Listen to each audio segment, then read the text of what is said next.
Hello student, एक बार फिर आपका स्वागत है इस क्लास में जिसमें हम लोग पढ़ रहे हैं क्लास 11th की मैथमेटिक्स एनसीईआरटी। इसका चैप्टर हम लोग पढ़ रहे हैं 8 एक्सरसाइज 8.1 8.2 कंप्लीटली हम जो इसकी पढ़ चुके हैं। पढ़ रहे हैं मिसलेनियस एक्सरसाइज जिसके भी हम लोग क्वेश्चन 1 से लेकर के 8 तक कंप्लीट कर चुके हैं। आज की क्लास हम लोग करने वाले हैं क्वेश्चन 9 से, क्योंकि टोटल क्वेश्चन इसमें 18 है। अब कोशिश करेंगे इस क्लास में कंप्लीट क्वेश्चन हो जाए। तो क्वेश्चन 9 को हम लोग पढ़ते हैं। इसमें गिवन है हमको if A and B are two roots of a quadratic equation x square minus 3x plus p and c and d are the roots of the a next quadratic equation means x square minus 12x plus p is equal to 0. After that we have given that abcd form is gp. Then prove that p plus q upon p minus q plus p is equal q plus p upon q minus p is equal to 17 upon 15. आपको दो quadratic equation given है जिनके roots भी given है। First quadratic equation आपका है X square minus 3x plus P is equal to 0 जिसके root है a and b। And next quadratic equation हमको गिवन है X square minus 12x plus q is equal to 0 जिसके roots हैं c and d। लेकिन a b c d भी खुद में gp में है। अगर a b c d का आप सीरीज बनाते हो तो वो सीरीज gp है। तो आपको ये प्रूफ करना है कि q plus p q minus p का जो रेशियो है वो 17 अपॉन 15 आ रहा है, ये पता करना है। तो हमें करना क्या पड़ेगा कि ए बी सी डी की वैल्यू फाइंड करनी पड़ेगी। जब ए बी सी डी की वैल्यू हम फाइंड कर पाएंगे तो पी और क्यू की वैल्यू फाइंड कर पाएंगे। जब पी क्यू की वैल्यू फाइंड हो जाएगी तो क्यू का पी के साथ एडिशन और क्यू से पी का सबट्रैक्शन फाइंड करके उनका हम रेशियो फाइंड कर सकते हैं।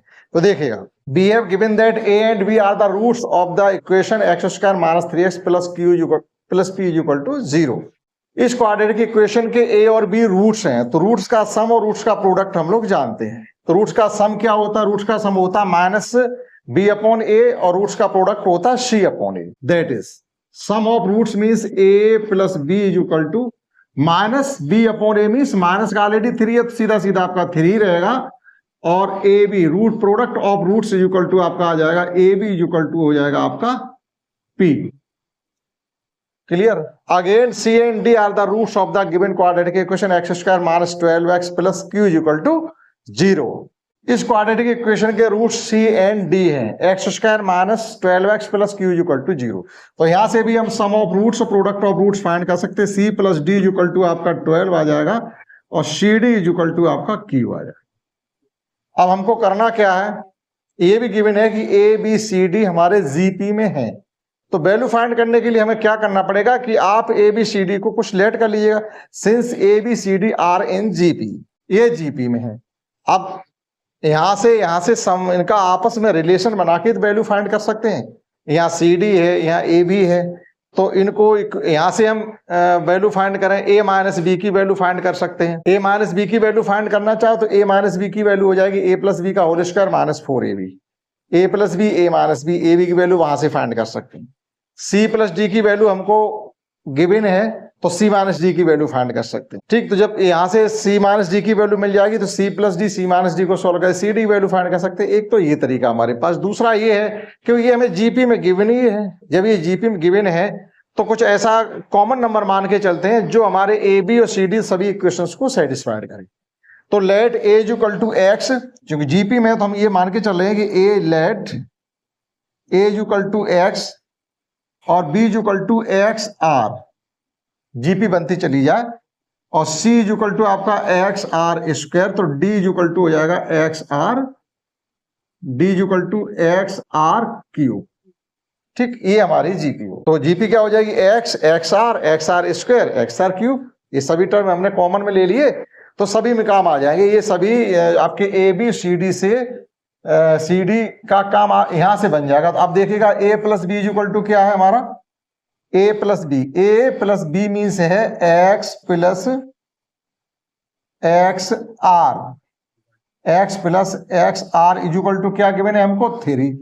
तो यहां से देखिएगा एक्स कॉमन है तो ये हो गया 1 plus r is equal to 3।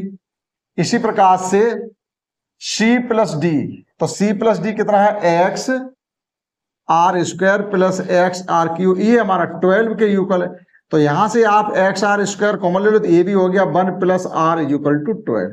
इसे फर्स्ट कंसीडर करिएगा और इसको सेकंड करिएगा। अब आप फर्स्ट को सेकंड से या सेकंड को फर्स्ट से डिवाइड करके आर की वैल्यू यहां से फाइंड कर सकते हैं।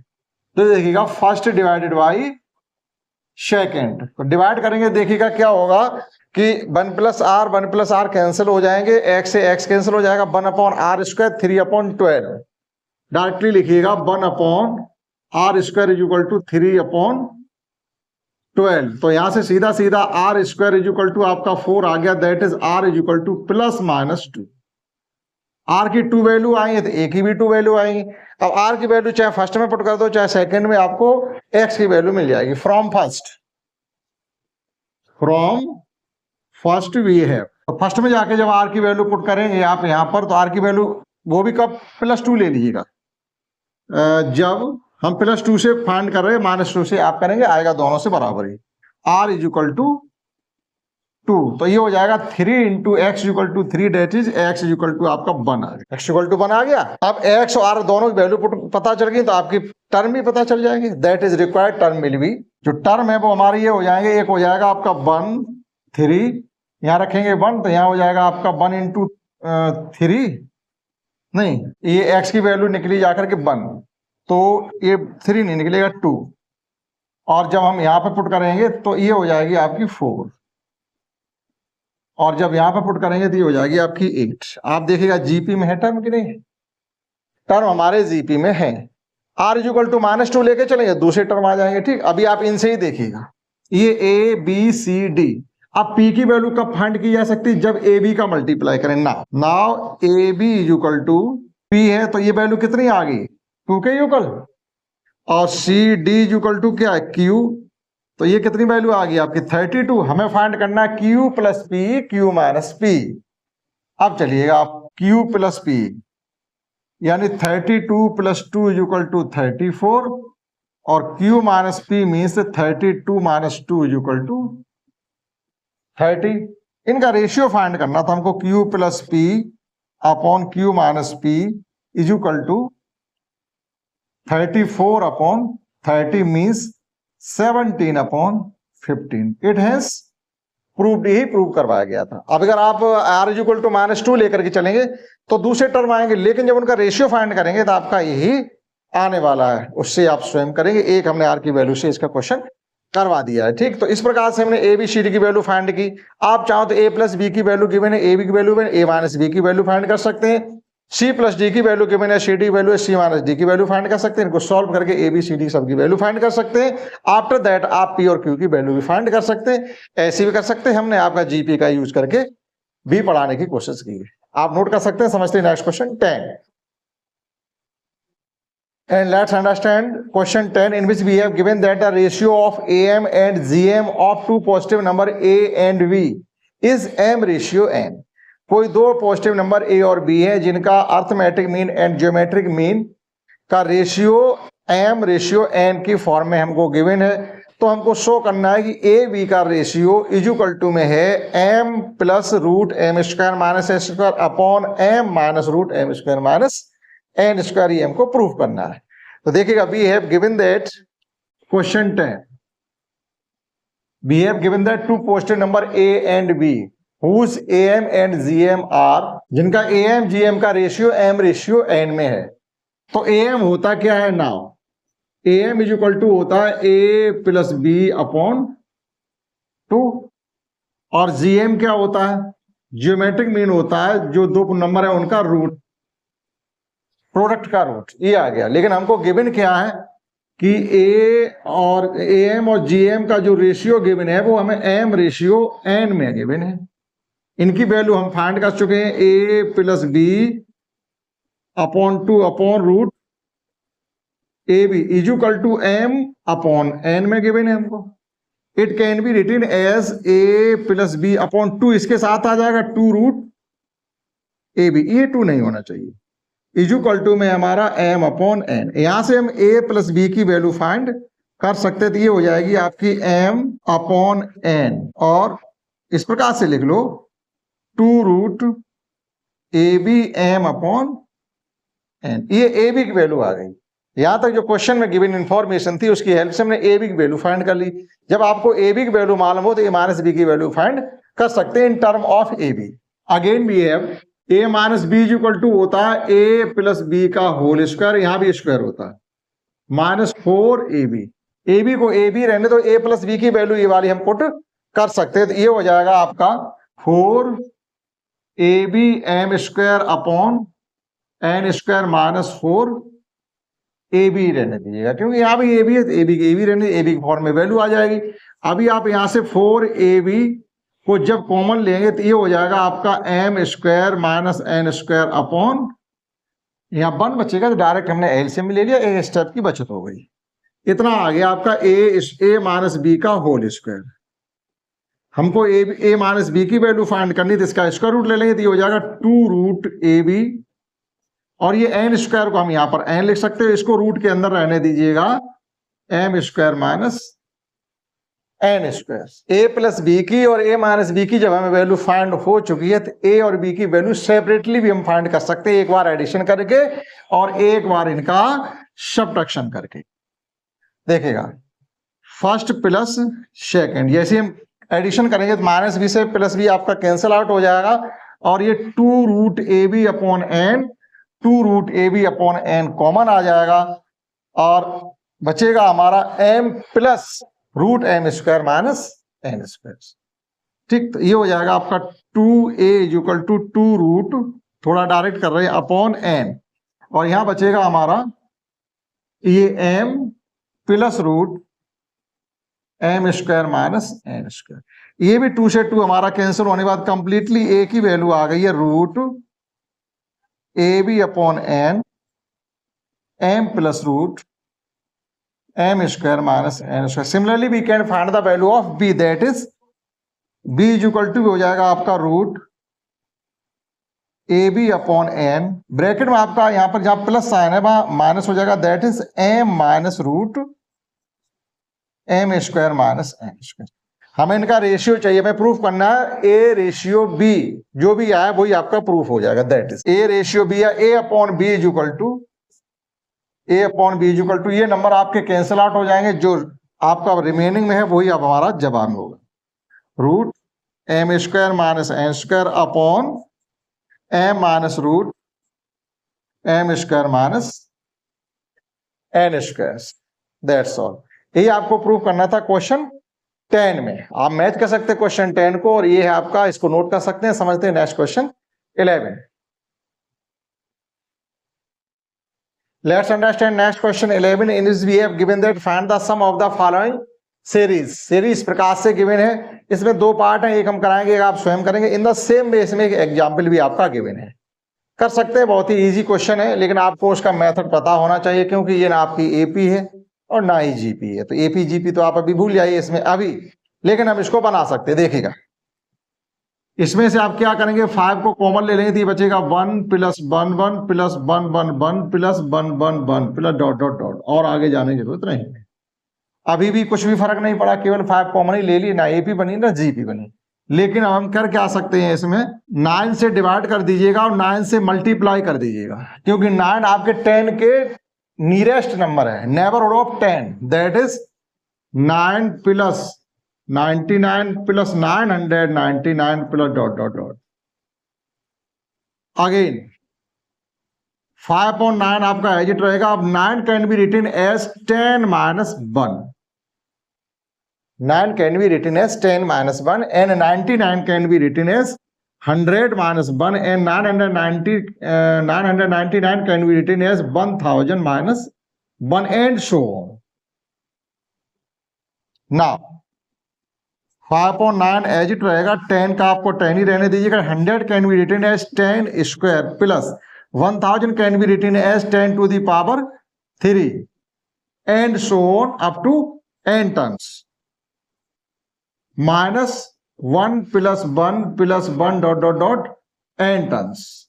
1 को हमने सेपरेटली कर दिया। अब देखिएगा एक आपकी ये तो जीपी बन गई, और किसी सेम नंबर को आप n टाइम्स 1 को n टाइम एडिशन करोगे, जैसे 1 को 10 टाइम एडिशन करना तो 10 ही तो हो जाएगा, 1 को n टाइम एडिशन करना तो n हो गया, तो वो तो हो गया आपका, ये जीपी बन गई। यहाँ जीपी लगा दीजिएगा 5/n, और जीपी का फर्स्ट टर्म 10 है और कॉमन रेशियो भी आपका 10 ही है, तो ये हो जाएगा आपका 10 into 10 to the power n minus 1 upon 9, और ये माइनस n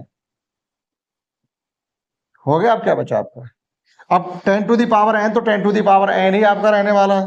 उसमें हम कुछ कर नहीं सकते, तो उसको ऐसा ही रहने दिए, हो जाएगा आपका 50/81 into 10 to the power n minus 1 minus 5n/9. Similarly, you can solve this second part of this question, in which we have given that 0.6.66 मतलब 66.666. इस प्रकार से है तो कोई फर्क नहीं पड़ता, आप उसको बना सकते हैं इन द सेम वे. ठीक, इसको आप नोट कर सकते हैं. समझते हैं नेक्स्ट क्वेश्चन 12, जिसको हमको गिवन है find the 20 term of the series. एक सीरीज हमको गिवन है जिसका आपको 20 टर्म फाइंड करना. तो सीरीज क्या है वो देखिएगा, series n term. Question 12 we have given that एक सीरीज हमको गिवन है 2 into 4 plus 4 into 6 plus 6 into 8 plus 8 into 10 plus dot dot dot. अब इस सीरीज का वो ये करेगी जो 20th टर्म होगा, जो 20 सीट पर बैठा हुआ व्यक्ति कौन है वो बताइएगा, उसकी वैल्यू क्या है. तो देखिएगा अब ये सीरीज इस वक्त ना तो एपी है ना जीपी है, लेकिन आप ये ध्यान से देखें तो ये आपका नंबर इवन है फर्स्ट आपका, और उसमें 2 का एडिशन फ्री है. तो इसका मतलब इसका n टर्म अगर हम फाइंड करना चाहें तो यह क्या हो जाएगा, इसका 2n इंटू 2n प्लस 2. अगर इसका n टर्म को फाइंड करना हो, ठीक है, n term of the given series का जो n टर्म होगा वो ये होगा आपका tn is equal to 2n into 2n plus 2. अगर आप n is equal to 1 put करिएगा, देखिए फर्स्ट टर्म आपको मिल रहा है, n is equal to 2 put करिएगा तो आपको सेकंड टर्म यहां से मिल रहा है. तो ये इसका n टर्म हो गया. अब जब हमें किसी सीरीज का n टर्म मिल जाए, फिर आप किसी भी टर्म को फाइंड कर सकते हैं, n की वैल्यू फाइंड करके. हमें चाहिए t20, तो n is equal to 20 put कर दें. तो for t20 we have to put n is equal to 20. n is equal to जैसे 20 हम पुट करेंगे तो 20th टर्म आपको मिल जाएगा. ये हो जाएगा आपका 2 इंटू 20, और ये भी हो जाएगा आपका 2 इंटू 20 प्लस 2. ये आपका हो रहा 40, और ये भी हो रहा आपका 40 प्लस 2 मीन्स 40 इंटू 42. ये आपका आ गया 0, 4 2 जा 8, 4 4 जा 16, 1680, यानी 1680 इस सीरीज का 20th टर्म होगा. आप नोट कर सकते हैं क्वेश्चन 11 एंड 12. समझते हैं next question 13. Let's understand next question 13. आपके सभी लैंग्वेज वाले क्वेश्चन है, आपको समझ के उनको करना है. तो 13 क्वेश्चन हमको गिवन है, a farmer buys a used tractor. Used tractor means पुराना ट्रैक्टर खरीद लेना. यूज्ड का मतलब क्या है, चला हुआ ट्रैक्टर, सेकंड हैंड कहते हैं उसको. तो किसी किसान ने एक पुराना ट्रैक्टर खरीदा है जिसकी कॉस्ट है 12,000 रुपीज. ये आपको 12,000 रुपीज पे करने पड़ेंगे. शर्त क्या रही है, he pay 6,000 cash and agree to pay the balance in annual instalment of rupees 500 plus 12% interest on the unpaid amount. 12,000 का ट्रैक्टर है, आपने एक मुश्त एक बार में उसके 6,000 रुपए पे कर दिए. अब अनपेड अमाउंट बचा आपका 12,000 minus 6,000 is equal to 6,000 rupees की आपकी उन्होंने EMI बना दी, इंस्टॉलमेंट बना दिया. आप हर मंथ 500 रुपीज का इंस्टॉलमेंट जमा करेंगे, जो बचे हुए 6,000 है उसके. तो इस प्रकार से जब 5 का आप 6,000 में 500 का 6,000 मल्टीप्लाई डिवाइड करेंगे तो आपका 12, यानी 12 किस्तें आपकी बन गई, 12 25 60. ठीक है, तो 12 EMI आपकी बन गई है 500 रुपीज की, लेकिन आपको 12% वहां पर इंटरेस्ट भी पे करना पड़ेगा. तो इस प्रकार से हमसे ये पूछा जा रहा है कि उस किसान को कुल कितना कॉस्ट उस ट्रैक्टर को खरीदने के लिए पे करना पड़ा. 12,000 का तो है ही, लेकिन अब 12% आप इंटरेस्ट कहाँ लेकर के जाओगे. तो ये समझिएगा पेड वैल्यू कितनी है 6,000, मतलब total cost 6,000, paid value 6,000, unpaid value 12,000 minus 6,000 is equal to 6,000. ये भी आपको इसमें मेंशन करना पड़ेगा. टोटल अमाउंट आपका 12,000 है, पेड अमाउंट आपका 6,000 है. तो फिर अनपेड अमाउंट आपका 12,000 माइनस 6,000 इज इक्वल टू 6,000. अब आपको 6,000 रुपीज को किस हिसाब से देना है वो समझिएगा. Now according to question 6,000 rupees को आप किस प्रकार से देंगे. फर्स्ट मंथ में आपको देना पड़ेगा 6,000 रुपीज का इंटरेस्ट. आफ्टर फिर आपको देना पड़ेगा 5,500 रुपीज का इंटरेस्ट, क्योंकि आपने 500 रुपीज जमा कर दिए. क्योंकि जैसे ही आप 6,000 रुपए आज जमा करके आए हैं, अगली जो EMI आपकी आएगी वो उस डेट के 30 डेज के बाद आएगी, 1 मंथ के बाद. तो 1 मंथ के बाद जो आपको इंटरेस्ट पे करना पड़ेगा वो पहली बार 6,000 पे ही इंटरेस्ट पे करना पड़ेगा, और आप जाकर के 500 रुपीज जमा कर दिए वहां पर। अब जो रिमेनिंग अमाउंट आपका 5,500 रह गया, उस पर आपको पे करना पड़ेगा इंटरेस्ट अगले महीने के लिए। इस प्रकार से हर बार आपके 500 रुपए कम तो होते चले जाएंगे, और जो रिमेनिंग अमाउंट होगा उस पर आपका इंटरेस्ट लगता रहेगा। तो इस प्रकार से आप चलते जाइएगा, आपकी बार रह जाएगा आपका 5,000 और dot dot dot last month में आपको 500 पे करना पड़ेगा और 12% इंटरेस्ट। तो इस प्रकार से हमें यहां से ये फाइंड करना है कि टोटल कितने पैसे हमें इंटरेस्ट पे करना पड़ेगा। 6,000 हमें पे करने ही करने हैं, लेकिन टोटल कितना अमाउंट बनता जाकर के हमें जिस पर 12% का इंटरेस्ट पे करना पड़ेगा। तो पहले ये सम फाइंड करेंगे, जो कि आपकी एक एपी बन गई। एपी का फर्स्ट टर्म ये, जिसका कॉमन डिफरेंस आपका माइनस का 500 रहेगा, और उससे पहले हमको यहां से ये फाइंड करना पड़ेगा ये टर्म कितने हैं, जिसका nth टर्म हमको गिवन है। चाहे उधर से एपी पकड़ लीजिएगा, चाहे इधर से पकड़ लीजिएगा, वो आपकी सहूलियत के लिए, ठीक। This is an AP.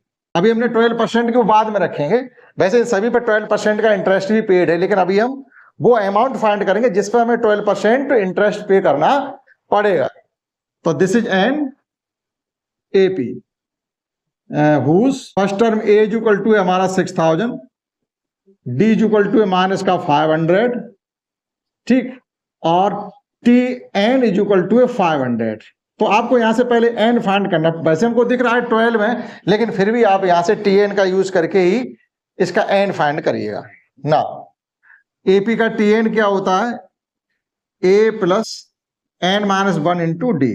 T n is equal to हमारा है 500 इज इक्वल टू ए है 6,000 प्लस एन की एन फाइंड करना चाहते माइनस का 500।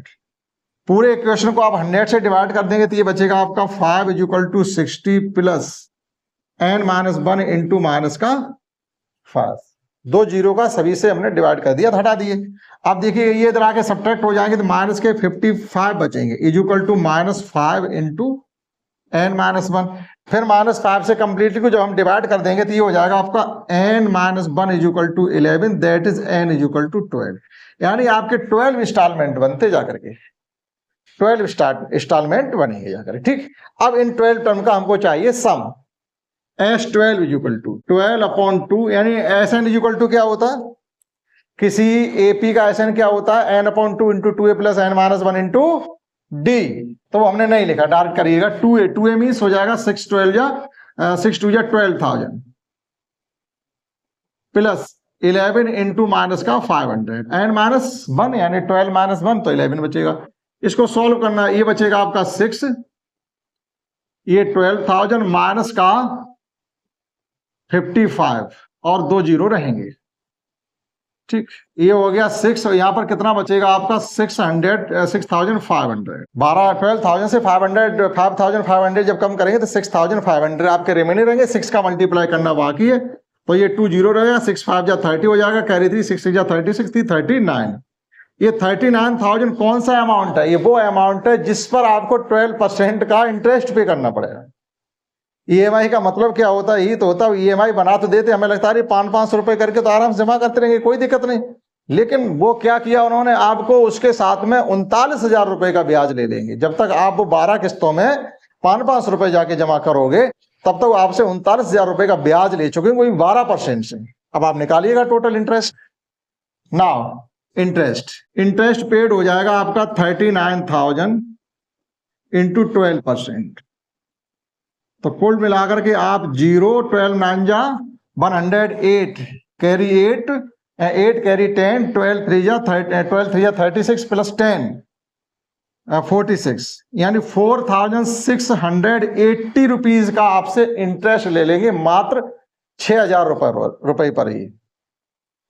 मात्र 6,000 रुपए में वो लगभग दूना कर दिया उन्होंने। अभी क्या बचा, लगभग दूना ही होने जा रहा है, ये थोड़े रुपए कम है। जितना आपका अनपेड अमाउंट था 6,000 उतना ही उन्होंने उस पर इंटरेस्ट लगा दिया। तो टोटल आपको ट्रैक्टर कितने का पड़ा जाकर के, 12,000 तो आपको पे करने ही करने, और प्लस इंटरेस्ट।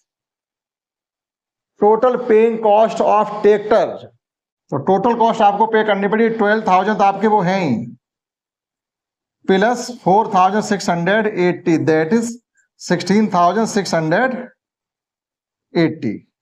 16,680 रुपए जब आप पे कर देंगे तब जाके ट्रैक्टर आपका कंप्लीटली फ्री हो पाएगा। In the same way you can solve question 14 question भी सेम है, लेकिन वहां 12 की जगह आपको 10% अमाउंट ही पे करना पड़ेगा एज ए इंटरेस्ट, लेकिन जो करने का तरीका वो सेम यही रहने वाला है। तो एक 14 क्वेश्चन तो हम अब छोड़ रहे हैं, समझते हैं next question 15। And let's understand next question 15, in which we have given that a person write a letter to 4 of his friends. Writes a letter to 4 of his friends. He asks to each one of them to copy the letter and mail to 4 different persons with the instruction that they move the same chain similarly. Assuming that the chain is not broken and its cost 50 paise, mail of one letter. Find the amount spent on the post of the 8th set of the letter मेल। अब समझिएगा, ऐसे कहा गया हम जैसे letter लिखते हैं, एक लेटर हमने लिखा, उसकी कॉपी की 4 लोगों को भेज दिया। हमारे द्वारा लेटर 4 लोगों को फर्स्ट स्टेप में भेजा गया। इस प्रकार के 8 स्टेप हैं। अब उन चारों लोगों से कहा गया आप भी 4 लोगों को लेटर भेजिएगा, और ये इंस्ट्रक्शन उसमें लिख के रखिएगा कि आप भी लेटर 4 लोगों को भेजें। ये चेन टूटनी नहीं चाहिए। और एक लेटर की जो मेलिंग कॉस्ट है, जब आप पोस्ट में जाते हो उसको पोस्ट करने के लिए, तो आपसे 50 पैसे का चार्ज भी लिया जाता है, 50 पैसे का। तो इस प्रकार से 8 सेट का टोटल अमाउंट कितना पे आप गवर्नमेंट को करेंगे पोस्ट ऑफिस में जाकर के। तो बहुत ही इजी है, ठीक है। देखिएगा क्वेश्चन 15, हमने स्टार्टिंग में 4 लेटर को डिस्पैच किया है। अगले 4 व्यक्तियों को जो लेटर मिला है, तो हमने तो 4 ही लोगों को तो भेजा, उन्होंने भी 4 लोगों को भेजा, तो टोटल जो सेकंड सेट हो जाएगा वहां पर हो जाएंगे 16 लेटर, यानी 4 का स्टेप। अगला तीसरा स्टेप जब शुरू होगा तो वहां हो जाएंगे 4Q, यानी 64। इसी प्रकार से आप चलते चले जाइएगा। आपका जो इसमें टर्म है वो 8 है, तो इनका सम फाइंड करना, टोटल लेटर इस प्रकार से हमने कितने डिस्पैच किए होंगे, ठीक है। तो यहां से आपका A = 4 है, तो R = आपका 4 ही आ रहा है, और N = 8 है। तो हमको चाहिए SN means A × R⁻n-1 upon R-1, इतनी सी बात है। तो देखिएगा S8 = हो जाएगा 4, और ये हो जाएगा आपका 4⁻8-1, थोड़ी कैलकुलेशन आपकी, और 4 - 1 3 बड़ी होने वाली है। तो देखिएगा ये हो जाएगा आपका 4/3, और 4⁸ मीन्स 4 × 4 1 हो गया, 4 × 4 2 हो गया, 4 × 4 6 हो गया, और 4 × 4 आपका 8 - 1। ये 1 2 3 4 मल्टीप्लाई कर लीजिएगा। आपको कैलकुलेशन तो करनी पड़ेगी जब आप देना। तो ये देखो 4 4 16, 4 4 16, 16 16 256, इनटू में फिर 256 एक बार आएगा -1।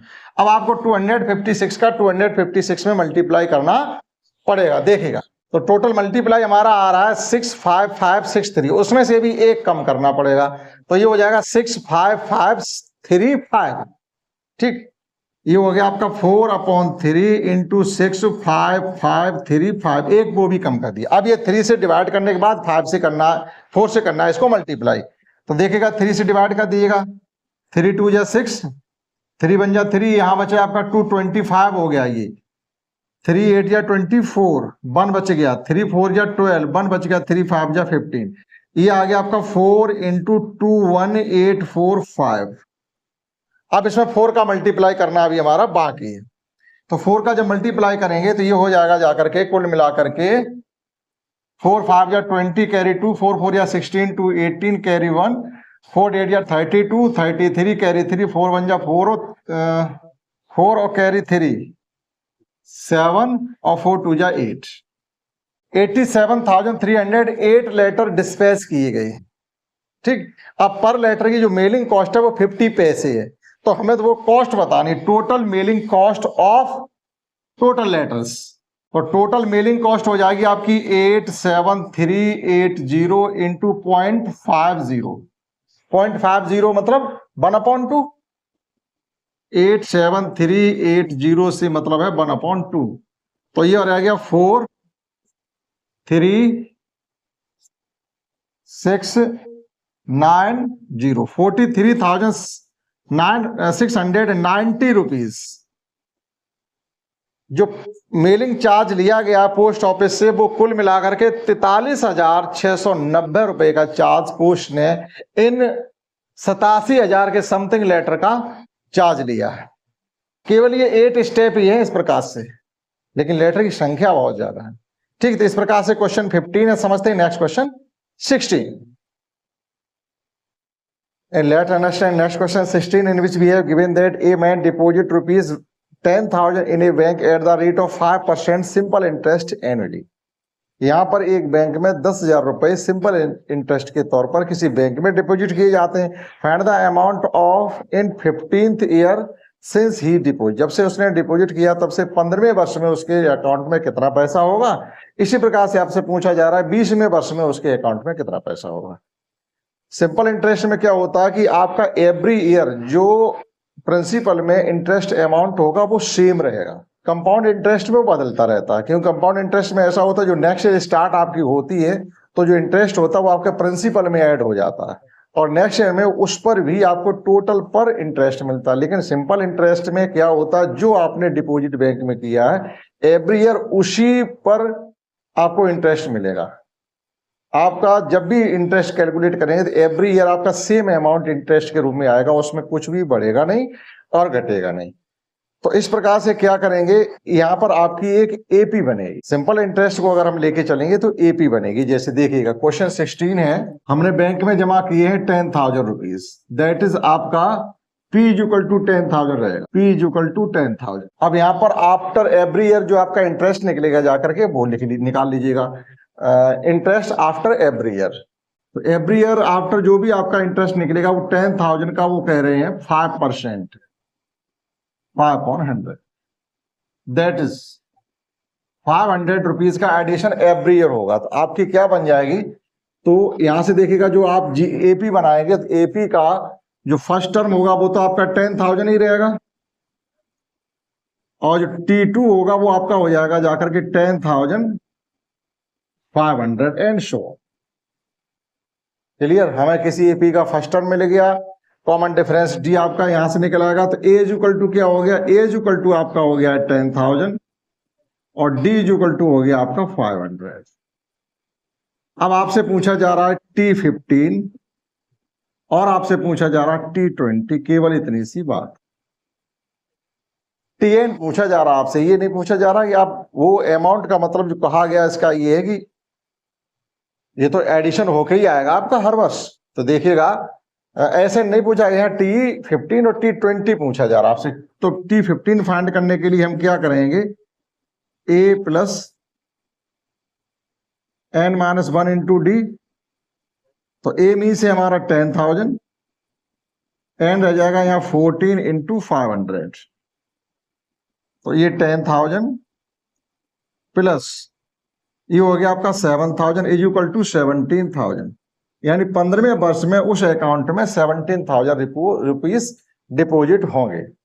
यानी आपको कुल 15 ईयर में 7,000 इंटरेस्ट के रूप में रुपए मिल चुके होंगे।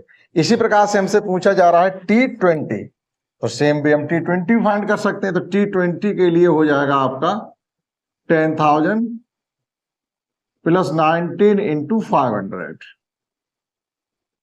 10,000 प्लस 19 5 जा 95, 9,500, दैट इज 19,500। ये उस अकाउंट में 20वें वर्ष में पैसा डिपॉजिट हो जाएगा और इंटरेस्ट के रूप में आपको रुपए मिल चुके होंगे 9,500। ठीक, इस प्रकार से कर सकते हैं क्वेश्चन 16। आइए समझते हैं next question 17। And let's understand next question 17, in which we have given that a manufacturer reckons that the value of the machine, मतलब कोई मैन्युफैक्चरर है किसी मशीन की वैल्यू को आंकता है। आप किसी भी मशीन को परचेज कर लीजिएगा और आफ्टर दैट उस मशीन की जो वैल्यू है वो डेप्रिशिएट होगी, अर्थात कम होती चली जाएगी, बढ़ेगी नहीं। तो वो यहाँ पर है, विच कॉस्ट हिम रुपीज 15,625, उसकी जो वैल्यू को मिनिमाइज किया गया है वो है आपकी 15,625। Will depreciate each year by 20%, लेकिन उसकी वैल्यू प्रत्येक वर्ष 20% गिर जाती है। आप जितने पुरानी मशीन होती चली जाएगी उसकी वैल्यू हर वर्ष 20% कम हो जाती है, हमसे कहा जा रहा है। Find the estimate value at the end of 5 years. तो 5 वर्ष बाद जब हम उस मशीन की वैल्यू को फिर रेकॉन्स करेंगे तो कितने की हो जाएगी, जाके फिर जब आंकेंगे तो कितने रुपए की वो रह जाएगी। तो आपने पढ़ा होगा जो अमाउंट होता है आपका उसमें कंपाउंड इंटरेस्ट में, जैसे कंपाउंड इंटरेस्ट में पैसा जमा करते हैं तो उसके लिए एक रिलेशन बनता है जाकर के, कंपाउंड इंटरेस्ट के लिए होता है A = P × 1 + R/100⁻n। ये कंपाउंड इंटरेस्ट का होता है। इसी प्रकार से किसी मशीन की जब वैल्यू डेप्रिशिएट हो रही हो तो इसमें हम क्या करते हैं, प्लस की जगह माइनस कर दीजिएगा और n = जितने वर्ष में वो पुट कर दीजिएगा। यहां से इस क्वेश्चन को किया जा सकता है। ठीक, आफ्टर दैट A मींस होगा वो आफ्टर 5 ईयर्स बाद वो मशीन कितने की रह जाएगी, आपको कैलकुलेट यहां से करने के लिए मिल जाएगा। तो A = आपका है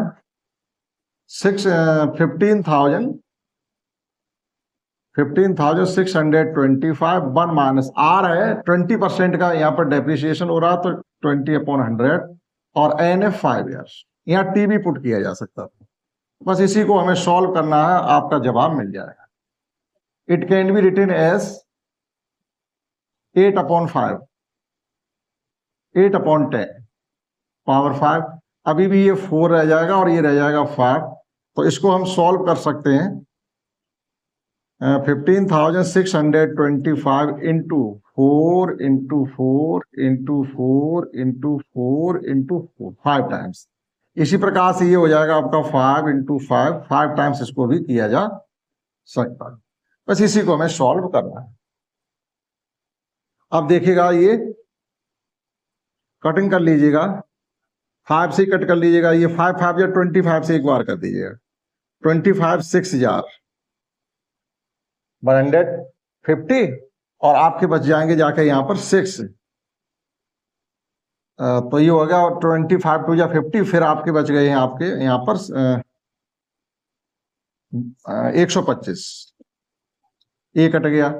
फिर 25 से ये कट गया आपका 25 टाइम्स, क्योंकि 25 × 25 625 होता है। एक बार और कटिंग कर देंगे इससे, तो ये आ जाएगा आपका 5। तो कुल मिला के 5 इंटू इनका मल्टीप्लाई करिएगा, 6 6 या 4 4 या 16 और 4 4 या 16, तो ये हो जाएगा 16 16 या 256 इंटू, अभी आपका एक 4 बचा हुआ है, 4 5 या 20 इंटू 256, केवल इसका मल्टीप्लाई कर लीजिएगा 0, 6 2 या 12, 5 2 या 10, 1 11, 2 2 या 4 1 5।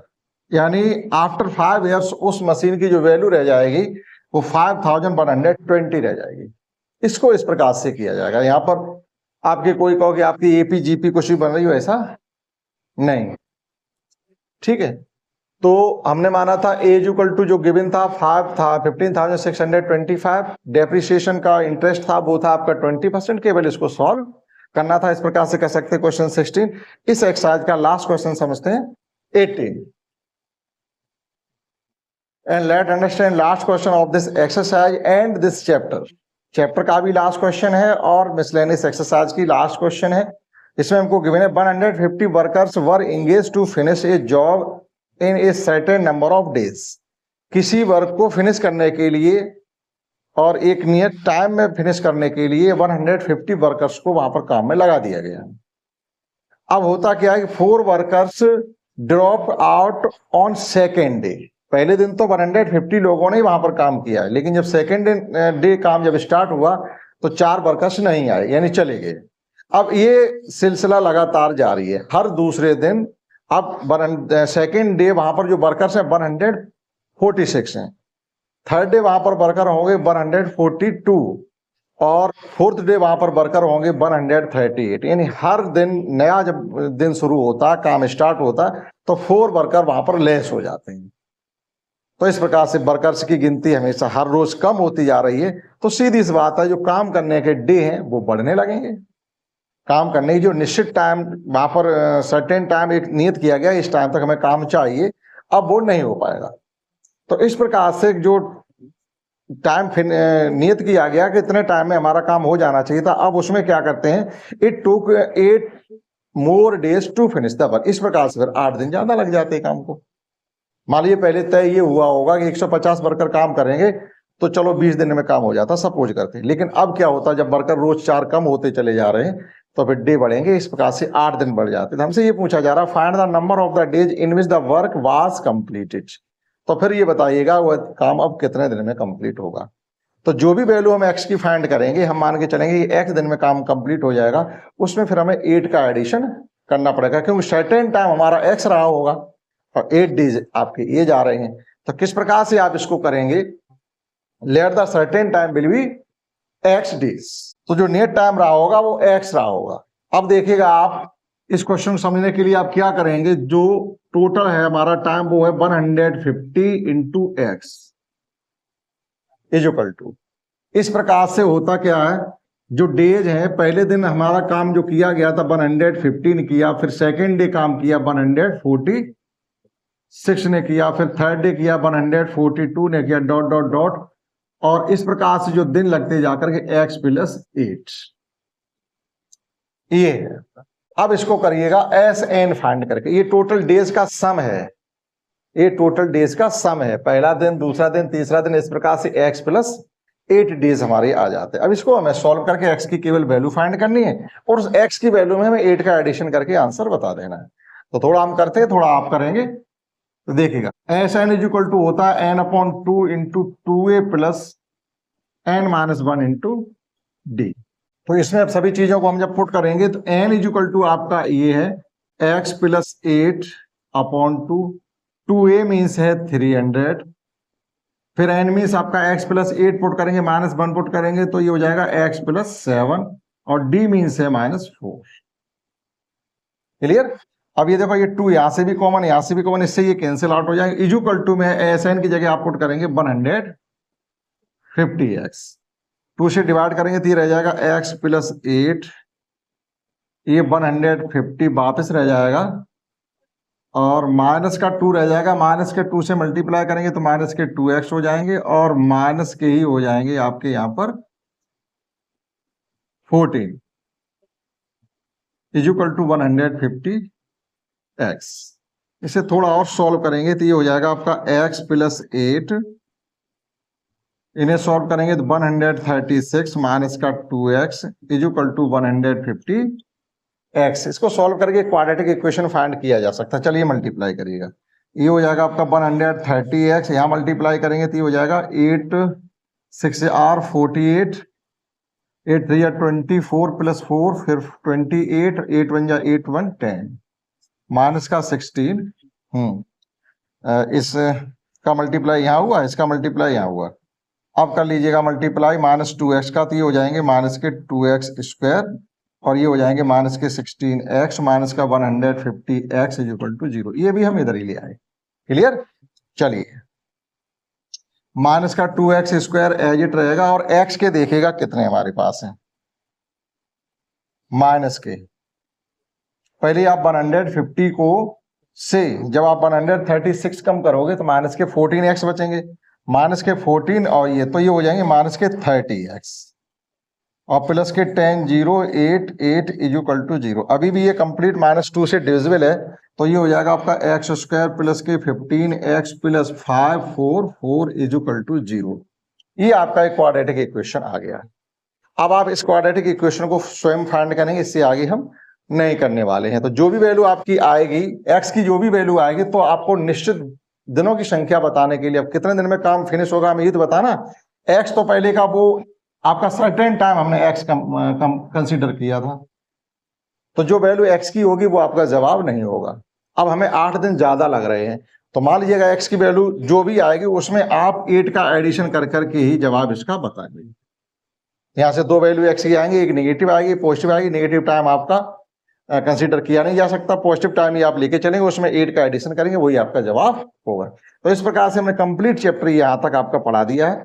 हमने कोशिश की है कि आपको समझ में आए, मैं आशा करता हूं आपको समझ में आया होगा। इस क्लास में इतना ही, दैट्स ऑल। मिलते हैं अगली क्लास में, जिसमें हम लोग शुरू करने वाले हैं इसका नेक्स्ट चैप्टर जो होगा स्ट्रेट लाइंस।